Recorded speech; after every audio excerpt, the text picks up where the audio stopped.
অদ্য রোজ শুক্রবার 28/6/2024 তারিখে দুপুর 1 ফাউতার উদীয়মান গৃহ 34th senior and 29th sub junior state Wavell kho kho championship 2024 টুর্নামেন্টকে সম্মেলন অনুষ্ঠিত হয়। উক্ত সাংবাদিক সম্মেলনে উপস্থিত ছিলেন অর্গানাইজ কমিউনিটি এর উল্লাদক মীর কদর সাথে মাদর এবং ক্লাব সভাপতি শ্রী শ্যামল সাফা মহোদয়, এছাগন্ত ত্রিপুরা খুখু অ্যাসোসিয়েশন এবং শঙ্কুশিকা শ্রীমতী পাল মহোদয় এবং কোষাধ্যক্ষ শ্রী সুব্রত পাল মহোদয়।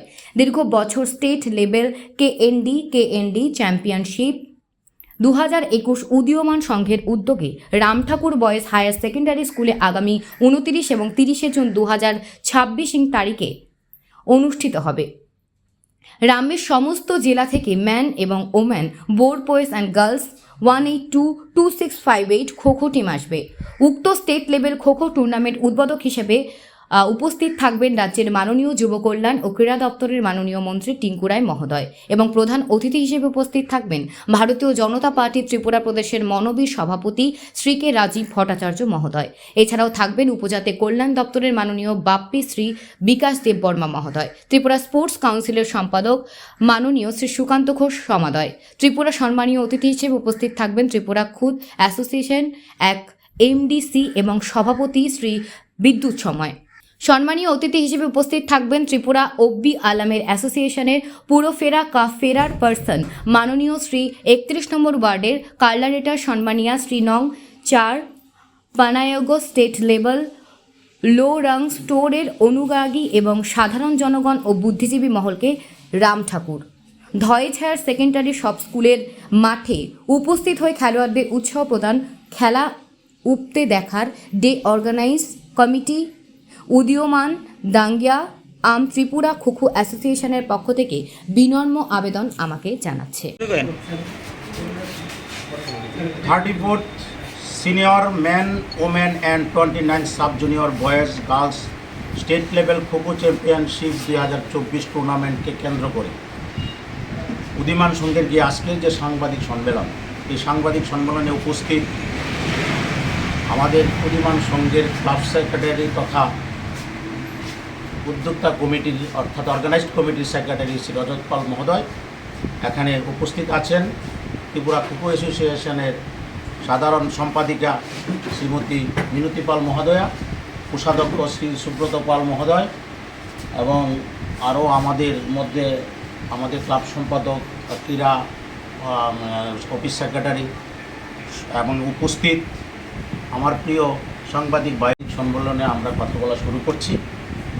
তো দীর্ঘদিন পর আমাদের রাজ্যে 34th senior men women and 29 sub junior boys girls state level kho kho championship 2024 এই টুর্নামেন্ট এর সম্পূর্ণ ফুল ইভেন্টে supported by world mark foundation, organised by Udiyaman সংঘে।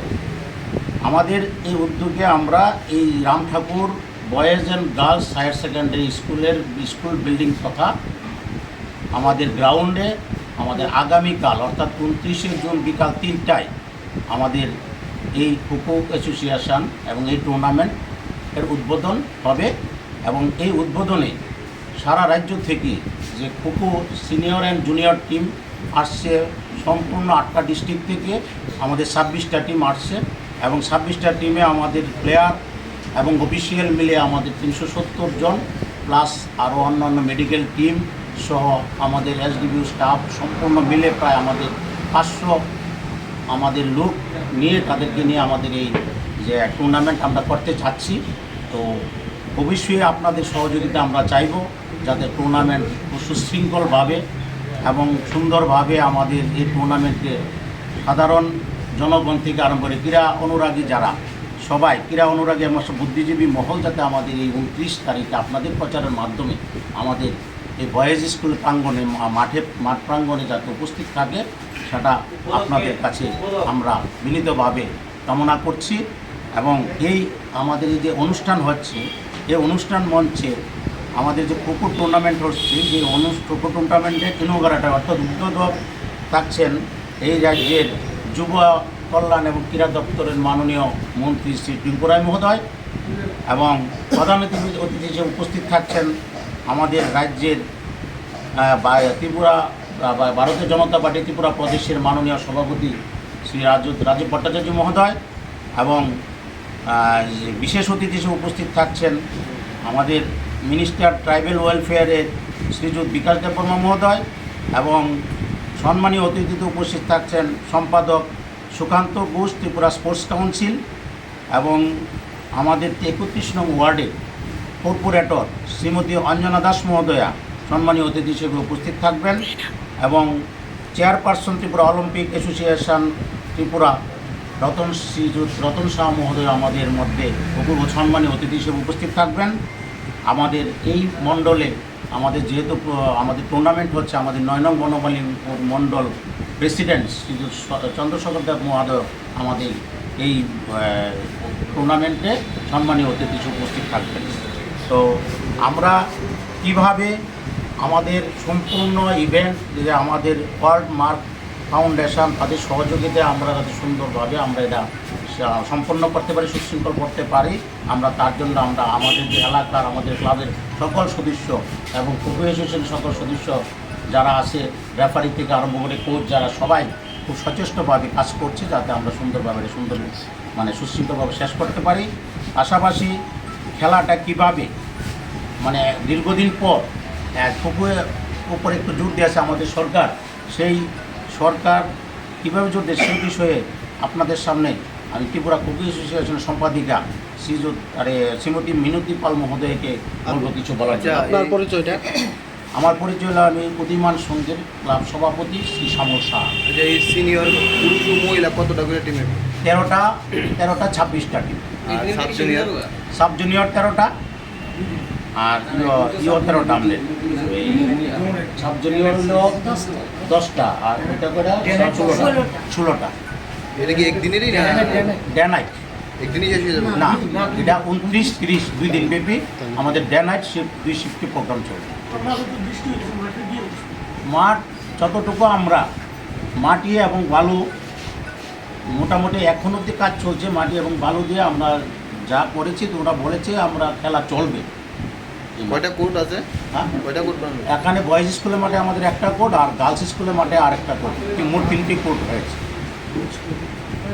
দুইটা বয়েজ স্কুল 2টা। আজকে এই সাংবাদিক সম্মেলনে উপস্থিত সবাইকে স্বাগত এবং আমার প্রণাম জানাচ্ছি, ভালোবাসা জানাচ্ছি এবং শুভেচ্ছা জানাচ্ছি। আমরা দীর্ঘ 6 বছর পরে এই টুর্নামেন্ট করতে চলেছি। ক্লাব প্রেসিডেন্ট আপনাদের সামনে বিস্তারিত বলেছেন, তবু আমি একটু বলছি, কারণ 6 বছর ধরে এই খেলাটা একেবারে নেই বললেই চলে। খেলোয়াড়রাও এই খেলার সুযোগ পাবে বলে খুবই আনন্দে উৎসাহিত তারা। আমরা গত 25 ফেব্রুয়ারি আমরা মিটিং করে ঠিক করেছিলাম যে আমরা মার্চের প্রথম দিকেই 10 তারিখের ভেতরে করব, কিন্তু আমাদের যারা নেতৃবৃন্দ রয়েছেন ওনারা বললেন যে 10 তারিখের মধ্যে ইলেকশন ডিক্লেয়ার হবে, তাই আমরা পিছিয়ে গেলাম। তারপর রেজাল্ট, তারপরে আরও শপথ গ্রহণ নিয়ে আমরা অনেকটা পিছিয়ে গেছি। যাই হোক, আমরা এই খেলার জন্য আমাদের স্পোর্টস কাউন্সিল, যাদের কথা না বললেই না হয়, আমাদের স্পোর্টস কাউন্সিল সম্পূর্ণভাবে সহযোগিতা করেছেন এবং আমাদের উদীয়মান সংঘের প্রেসিডেন্ট, সেক্রেটারি এবং ক্লাবের সব সদস্যরা আমাদেরকে সহযোগিতার হাত বাড়িয়েছেন। আমরা তার জন্য খুবই গর্বিত। আমরা এখন শুধু একটাই প্রবলেম, যে কারণে আমাদের খেলাটা পিছিয়ে গেছে তারও কিছুটা কারণ আছে। গত 9-10 তারিখে জুনে আমরা খেলতেছিলাম, কিন্তু বৃষ্টির কারণে আমরা অনেকটা পিছিয়ে গেছি। কারণ বৃষ্টি থাকলে আমাদের মাঠের ছেলেমেয়েরা খেলতে খুব অসুবিধা হয়, কিন্তু এতদিন পিছুতে আর ছেলেমেয়েরা ধৈর্য রাখতে পারছে না, তাই আমরা বাধ্য হয়ে, আর এখন তো এই প্রাকৃতিক দুর্যোগের কোনো সিউরিটি নেই যে কখন বৃষ্টি হবে বা হবে না, তাই আমরা নিজেরাই ঝুঁকি নিয়ে এবং প্রত্যেকটা ডিস্ট্রিক্টের সঙ্গে আলাপ আলোচনার মাধ্যমে তাদের সহযোগিতা চেয়ে যে দেখুন আমরা এই প্রতিযোগিতা শেষ করতে পারি, তাদের কাছে অনুরোধ রেখেছি। ওনার অনুরোধে এবং আমাদের অ্যাসোসিয়েশনের সবার সার্বিক সহযোগিতা, তাদের সহযোগিতা আমরা এগিয়ে এসেছি যে আমরা এই দিনটা ঠিক করেছি যে 29 এবং 30 আমরা ডে নাইট প্রোগ্রাম করব। আপনি একটা কথা বলেছেন যে অনেক বছর ধরে খেলাটা পিছিয়ে আছে। এর আগে কি আপনি রাজ্য সরকারের কাছে বা এরকম কোনো আবেদন করেছেন আপনাদের মাঠের ব্যাপারে বা খেলোয়াড়দের ব্যাপারে অনেক ধরনের অসুবিধা আছে, আপনারা যোগাযোগ করেছেন? না, তাহলে যোগাযোগ করার ব্যাপারটা ওই জায়গায় আসেনি। বিগত দিনে যারা এই খেলাটার দায়িত্বে ছিলেন, ওনারা যখন 2018-তে নতুন কমিটি হয়েছিল, যার উপর দায়িত্ব ছিল উনি একদম ইনএক্টিভ ছিলেন। তারপরে আর একটা কথা কি বলবো, রূপক দেব রায়ের ব্যাপারে বিস্তারিত আর বলার কিছু নেই। পত্রপত্রিকা আপনারাই লিখছেন, আপনারা সবই জানেন। তার জন্য আমার এই ব্যাপারে আর বিস্তারিত ওনার ব্যাপারে বলতে আমার ইচ্ছা নেই। আমরা সেই জন্যেই পিছিয়ে গেছি, আমরা টুর্নামেন্ট করতে পারিনি, কারণ ওনার হাতে ছিল। আর ফেডারেশন ওনাদেরকে চেনে, ওনাদের কথাই শোনে। আর আমাদের সব কাগজপত্র, তারপরে আমাদের সোসাইটি রেজিস্টার, ডাইরেক্টরের এফিলিয়েশন, স্পোর্টস কাউন্সিলের এফিলিয়েশন, তারপরে অলিম্পিক অ্যাসোসিয়েশনের এফিলিয়েশন আমাদের সব আছে, তারপরেও আমরা বিট করতে পারি। যাই হোক, কিছুদিন আগে আমাদের অলিম্পিক অ্যাসোসিয়েশনের চেয়ারম্যান দিল্লিতে গিয়ে মোটামুটি আমাদের 3-4টা ইভেন্টের ওকে করে ফেলেছে। ওনারা টিম পাঠাতে পারবেন, আর হয়তো 2-3 মাস পরেও আমরাও সবটা করতে সক্ষম। 2023-এর 9 জুলাই আমাদের নতুন কমিটি হয়েছে। তারপর থেকেই আমার ব্যক্তিগতভাবে একটা উদ্দীপনা এবং আমাদের সবারই ছিল যে আমরা একটা চাই এমনভাবে একটা মিট করতে, যেন, কারণ এই খেলাটা মানে আমাদের সব কিছুই নির্ভর করে আর্থিক সহায়তার উপরে, আর্থিক সচ্ছলতার উপরে। কিন্তু আমাদের এটা অ্যাসোসিয়েশনটা গরিব অ্যাসোসিয়েশন, এটাকে এগিয়ে নেওয়ার জন্য আমাদের অনেক পরিশ্রম করতে হবে। আমি আমাদের অ্যাসোসিয়েশনের সবাই কর্মঠ, সবার সহযোগিতা আমি আশা রাখছি আগামী দিনে আমি একটা জায়গায় এটাকে পৌঁছে দিতে পারবো। তার জন্য আমাদের অনেক পরিশ্রম করতে হবে, এটা আমি জানি। তবে আমি এবং আমাদের কমিটির সবাই এবং সামাজিকভাবে আমরা যাদের সঙ্গে জড়িত আছি, আমাদের উপরের স্তরের এবং স্পোর্টস কাউন্সিলের সবার সহযোগিতায় আমি এটাকে একটা জায়গায় নিয়ে যাওয়ার চেষ্টা করছি। আপনাদেরও আশীর্বাদ বা ভালোবাসা থাকলে আমরা ঠিক পৌঁছে যাব আমাদের লক্ষ্যে, এই খেলাকে ডেভেলপ করার জন্য। হ্যাঁ, 6 বছর 2019-এর লাস্ট উইক।